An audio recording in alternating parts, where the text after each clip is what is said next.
Welcome to the Sideline View this week from the Hockey House on Washington Street in Brainerd. We have a couple of extremely big basketball games here. One tonight, one Friday night. Should we start with the Brainerd one? You want to start with the Crosby one? What do you think? Brainerd first. They play tonight. Let's do Brainerd first. Brainerd goes to St. Cloud Tech tonight to play Elk River. It's going to be for the Sections 4A championship.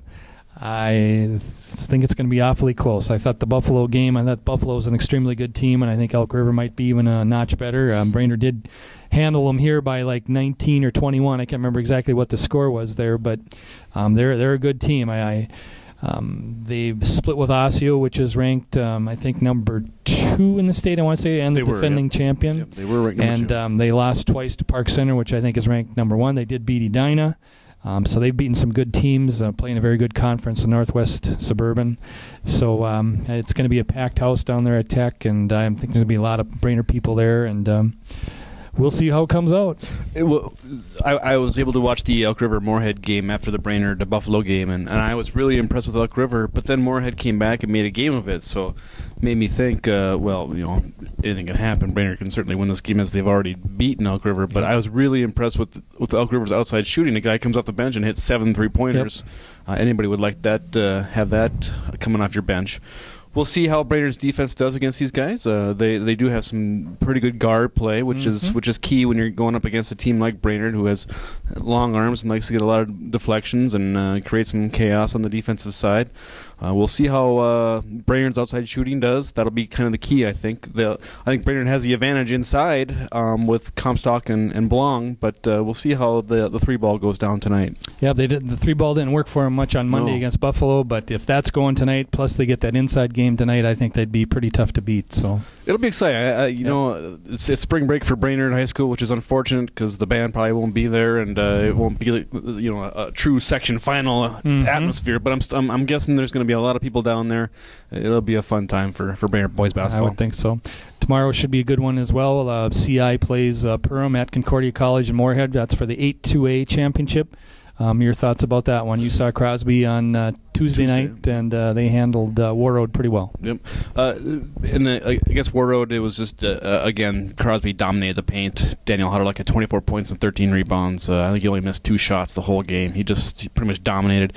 And Crosby was able to kind of contain Warroad's up-tempo style offense. A lot of transition was what they wanted to do, and they really couldn't get it going, which is kind of what Perham wants to do. Perham, a little undersized as well, and they like to get up and down the floor. But the key for Perham is their man-to-man defense, which is just, it's been great for the last couple of years now. Perham's won the section title the last 2 years. Actually, between Crosby and Perham, they've won 4 of the last 5 section champions. The only other one was Pelican Rapids, who was undefeated at the time and went on to win the state title. So it's going to be a good game. I don't want to make any predictions because you hate to do that. But Perham they knocked off a really good Holly team on Tuesday. They beat a good Pelican Rapids in the subsection semifinals. Yep. And so they're definitely battle tested and ready to go. But you only have to beat them one time. You don't have to beat them 100 times. So we'll see how it goes. Let's hope that the snow holds off. It sounds kind of like tomorrow could be kind of dicey, maybe 3 inches, more or less, whatever. But we'll see what happens. It is March and tournament time, and it seems like it almost always happens when people want to hit the road and follow their teams. One other thing going on this weekend, we have the adaptive floor hockey team playing in the state tournament. They open up Friday at 5. That's at Bloomington Jefferson High School. They play South Suburban. South Suburban is the number 2 seed in the South Division. Brainerd's the number 3 seed in the North. Todd Person is in his second year coaching the Warriors. He's maintained the tradition. They've gone to state every year of their 18 years as a varsity team. So, they've done a nice job, had some really nice scoring from Devin Annable, and Harley Annable has been in the goal, and he's done a nice job there. There's a number of other kids. Brock Sotzer has been one of their top scorers. So they have a good shot, I think, to win a game or 2 down there. And, and you never know what happens in tournament time. If they win their first one, they might run into the 3-time champion Robbinsdale Armstrong, which they lost to the second game of the year. But let's win that first one, and then you just see what happens. Anything after that's gravy. So I don't know, anything else we got going on? That's pretty much it for locally. That's going to pretty much wrap up our spring after. Depending on who advances this week. Hopefully not. Hopefully.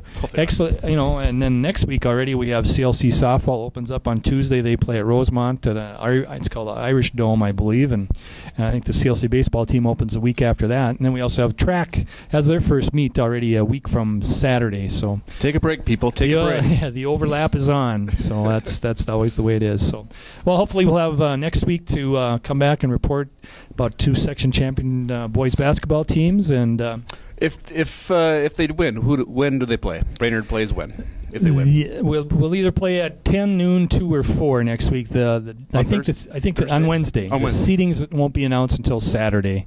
Okay. Because there's a draw. They'll seed, I think, the top 5, and then they seed the other 3 that are left. So they seed top 5, and then the other random 3 get random draw. So. And then Crosby will also play on Wednesday if they make it to state too. So. Right. All right, that'll do it for this week. Thanks for joining us, and we'll talk to you next week. Goodbye.